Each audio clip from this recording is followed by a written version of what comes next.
Most people think businesses fail because they don't grow fast enough. In reality, they fail because they grow without systems. Revenue increases, workload increases, chaos increases, and eventually, the business collapses under its own weight. Today, I'm not talking about startups, trends, or hustle culture. I'm breaking down how to build a small, system-driven service business, the kind that survives pressure, pays consistently, and doesn't depend on constant firefighting. I'm Alex Carter. I break down real business models, real operational roles, and real demand, not hype, not shortcuts. If you're already running a business, working inside one, or thinking about building something practical, I want your perspective as we go. And if someone in your family or circle wants to build something real, not flashy, not risky, share this with them. Now let's get into it. Most businesses don't fail because they lack demand. They fail because they lose control. At the beginning, everything fits inside the founder's head. They remember clients. They remember steps. They remember decisions. This feels efficient until volume increases. In the US, most small service businesses don't collapse from lack of customers.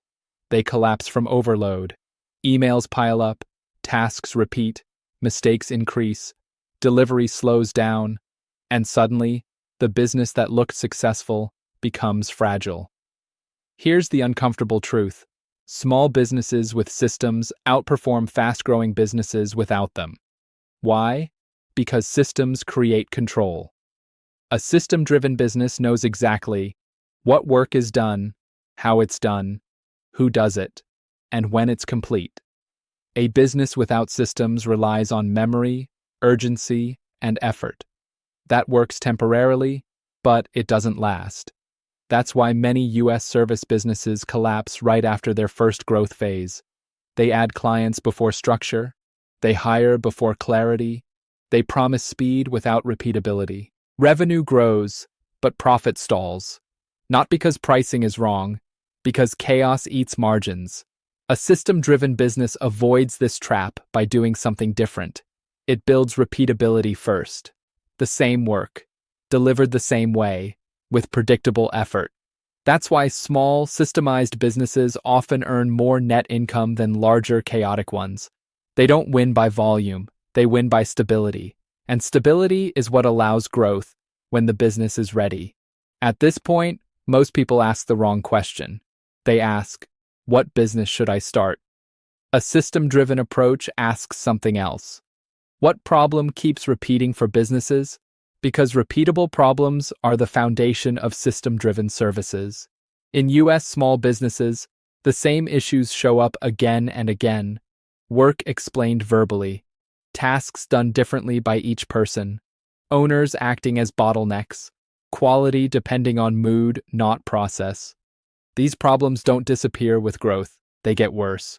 That's why strong system-driven services don't start with passion. They start with operational pain. The best system-driven services share 3 traits. First, the work is repetitive. Second, it's necessary but neglected. Third, the outcome is clarity, not creativity. That's why services like process documentation, SOP creation, internal workflows, onboarding systems, and operations cleanup work so well. You're not selling systems. You're selling relief. Relief from repeated explanations, relief from constant mistakes, relief from being the only one who knows how things work. That's why businesses keep paying. You're organizing chaos they already live with. Now here's where most people misunderstand growth. A system-driven business doesn't grow by convincing everyone. It grows by being specific. One industry, one type of operation, one recurring workflow. Specific problems travel faster. When business owners hear a pain that feels personal, they don't ask if you can help. They ask, how soon? This is also where pricing becomes easier. You're no longer selling time. You're selling outcomes.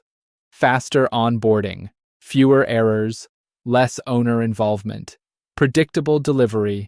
US businesses pay for outcomes when scope is clear. They don't want open-ended consulting. They want defined fixes. That's why system-driven services work best when packaged, with a clear start, a clear process, and a clear result. Once focus is clear, delivery becomes the next priority. A real system-driven business cannot depend on you doing everything manually. So you take what you do once and turn it into a repeatable process. The steps, the questions, the order, the checkpoints, not to make it fancy, but to make it repeatable. This is how you protect your time. Instead of asking, how do I work harder? You start asking, how do I work the same way every time? Clients don't want creativity. They want reliability. When delivery is predictable, confidence increases, for you and for them. And here's the key principle most people miss. You don't build systems after growth. You build systems so growth is possible. Without systems, more clients mean more stress. With systems, more clients mean more stability.